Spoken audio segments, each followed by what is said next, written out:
Continuar, alumnos. Ahora ya hemos visto hace un momento cómo se calcula la medida de un ángulo interno en un polígono. En este caso estamos trabajando con el hexágono. Vamos a calcular ahora la suma de todos los ángulos internos. Por ejemplo, vamos a volver al ejemplo que te expliqué. Un ángulo interno es 120, ¿no es cierto? Si me pide la suma de todos sus ángulos internos, voy a sumar 120 más este ángulo que vale también 120. Otra vez 120, 120, 120 y 120. O sea que voy a sumar 120 más 120 más 120 y así, ¿no es cierto? Pero hay una formulita para eso, ¿sí? ¿Cómo calculo la suma de todos los ángulos internos en un hexágono? Hay una fórmula, y la fórmula es la siguiente. Es 180 por n menos 2.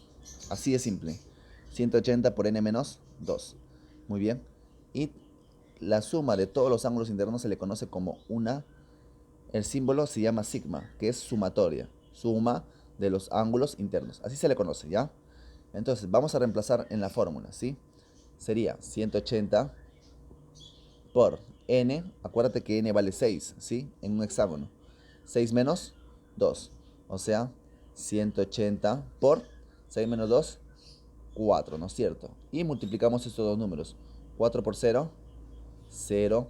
4 por 8, 32. Llevo 3, acuérdate. 4 por 1, 4. Más 3, 7, 720. Que es la suma de todos los ángulos internos. Comprobemos. A ver, ¿cómo comprobamos? De la siguiente manera. Mira, si un ángulo interno vale 120, entonces todos los ángulos internos también valen 120. Si todos los ángulos internos valen 120, voy a sumarlos.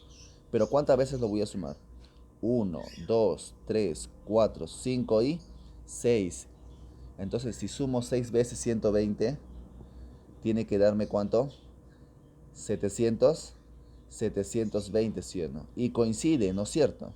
Si yo sumo 120 más 120 6 veces, me da 720. Es una forma de comprobar, pero no es lo ideal. Lo ideal es aplicar la fórmula, ¿sí?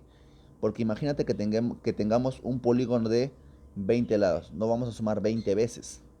Para ello se usa la fórmula, ¿no es cierto? Muy bien. Entonces, como ya calculamos la suma de todos los ángulos internos en un polígono, en este caso un hexágono, ahora vamos a calcular la medida de un ángulo exterior. Se le llama así, el signo de ángulo, y en la parte inferior E, de exterior. Ahora, ¿dónde se calcula el ángulo exterior en un polígono? Por aquí. Lo voy a poner con otro color. L es el ángulo exterior. Por acá. L es el ángulo exterior. Lo voy a pintar de negro. Este ángulo es lo que yo voy a calcular. Es el ángulo que está fuera del polígono, ¿sí? Es el ángulo que yo quiero calcular. Y lo vamos a calcular. ¿Cómo se calcula? Se usa una fórmula. Vamos a ver. Yo te voy a explicar qué fórmula es. Para calcular la medida de un ángulo exterior, se usa la siguiente fórmula. Se usa, siempre va 360 en la parte superior entre el valor de n, nada más. Es así de simple. Es la fórmula más fácil que hay en polígonos. Entonces, si yo reemplazo, sería 360 y n vale 6. 360 entre 6 sí me da un número exacto. Y eso es 60 grados. ¿Qué quiere decir? ¿Qué quiere decir? Que este ángulo de aquí, este ángulo que está en la parte exterior vale 60. Y tiene coherencia, ¿no es cierto? Porque si yo sumo 120 más 60, tiene que darme 180, que es el ángulo llano, ¿sí o no? Ahí está. Entonces ya calculamos la medida de un ángulo la medida de un ángulo exterior. ¿Qué fórmula hemos usado? 360 sobre n. Y un ángulo exterior vale 60 grados. Ahí está.